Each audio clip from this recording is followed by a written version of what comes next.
మంత్రి రోజా తన అఫిడవిట్‌లో తన ఆస్తుల గురించి అంటే ఒక ఎమ్మెల్యేగా నామినేషన్ వేస్తున్నప్పుడు ఎవరైనా సరే ఎంపీగా లేదా ఎమ్మెల్యేగా నామినేషన్ వేస్తున్నప్పుడు అఫిడవిట్ అనేది ప్రొవైడ్ చేస్తారు. అందరికీ తెలిసిందే. అందులో ఆమె తన ఆస్తుల వివరాలు గట్రా అవన్నీ నమోదు చేస్తున్నప్పుడు తనకి మార్గదర్శి చిట్ ఫండ్స్‌లో చీటీ ఉందని, దాని విలువ 40,00,000 రూపాయలంటూ మెన్షన్ చేశారు దాంట్లో.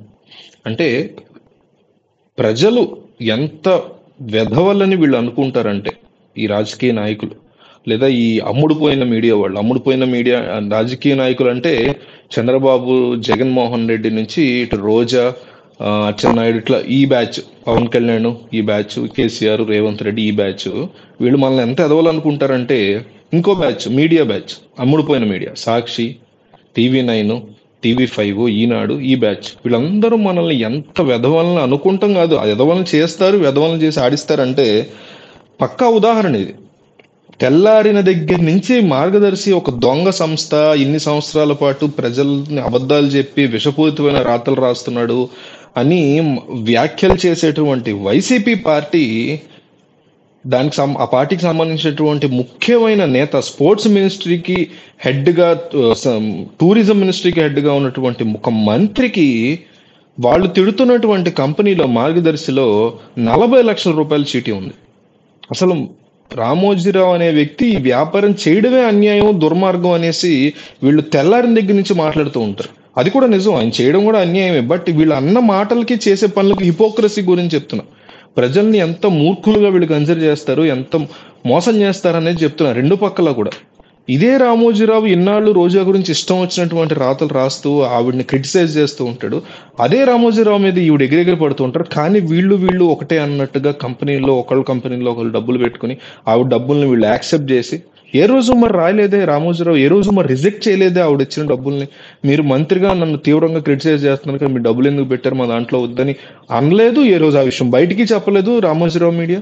అలాగే మంత్రి రోజా కూడా ఏ రోజు చెప్పలేదు.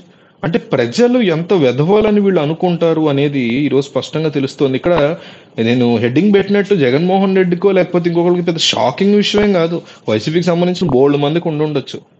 రామోజీ ఫిలిం సిటీకి, రామోజీరావుకు యొక్క వ్యవస్థలు, సంస్థలు సంబంధించి ఎన్నో ఇన్వెస్ట్మెంట్లు వైసీపీలు కూడా పెట్టుండొచ్చు. అట్లాగే రాజశేఖర రెడ్డి టైంలో టీడీపీకి సంబంధించిన ఎంతో మంది అక్కడ ఇన్వెస్ట్మెంట్లు పెట్టుండొచ్చు. ఆయనకు సంబంధించిన సాక్షిలో కూడా ఉన్నాయో మనకు తెలియదు కదా. అండ్ ఎవ్రీథింగ్ పబ్లిక్ ఇది ఉండదు, కొన్ని మాత్రం ఉంటాయి మెయిన్వి, మిగతా బినామీల ద్వారా వీళ్ళు చేస్తూ ఉంటారు. సో ఒక్క ఆంధ్రప్రదేశ్ సంబంధించిన సాక్షాత్తు ఒక మంత్రి తాము తెల్లారిన దగ్గర నుంచి క్రిటిసైజ్ చేసే ఒక కంపెనీలో ఇంత అమౌంట్ ని చీటీగా కడుతున్నారు అంటే, అదే కంపెనీ దొంగ కంపెనీ అని, అదొక అబద్ధ కంపెనీ అని ఆమె ఎప్పుడు మాట్లాడుతూ ఉంటారు. ఆ పార్టీ వాళ్ళు గొడవ చేస్తుంటారు. ఆ పార్టీకి సంబంధించి సొంత ఎమ్మెల్యే ఆళ్ళ రామకృష్ణారెడ్డి సుప్రీంకోర్టులో పోరాటం చేస్తూ ఉంటారు మార్గదర్శికి సంబంధించి. ఇంకోటి ఉండవల్లి అరుణ్ కుమార్ చేస్తున్నారు. వైఎస్ రాజశేఖర రెడ్డి టైం నుంచి కూడా ఉంది. పోనీ రోజాకి జగన్ గెలిచిన తర్వాత తెలిసిందంటే కాదు కదా, వైఎస్ రాజశేఖర టైం నుంచి కూడా ఉంది.